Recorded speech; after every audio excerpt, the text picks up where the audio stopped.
গত কয়েকদিন ধরে আমার সব কাজ কেমন জানি এলোমেলো হয়ে যাচ্ছে and I could not focus anything properly. আর সবকিছু কেমন জানি নিয়ন্ত্রণের বাইরে চলে যাচ্ছে। কিন্তু আমি সিদ্ধান্ত নিয়েছি এই সব কাজ আর চলতে দেওয়া হবে না।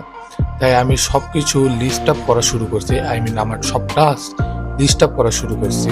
আর এর সাথে আমি চিন্তা ভাবনা নিচ্ছি কয়েকদিন ধরে যে আমি প্রতিদিন কি শিখছি, যেমন ভিডিও এডিটিং থেকে শুরু করে ড্রপ শিপিং, এই সব কাজগুলো আমি শেয়ার করব আপনাদের সামনে। আমি প্রতিদিন কি শিখছি এবং শিখছি না, এবং আমাদের কাজগুলো যেগুলো লিস্ট আপ করা হচ্ছে সেখানে আমাদের প্রতিদিনকার টাস্ক আপনাদেরকে দেখানো হবে। সো এই পর্যন্তই আজকে, টাটা বাই বাই।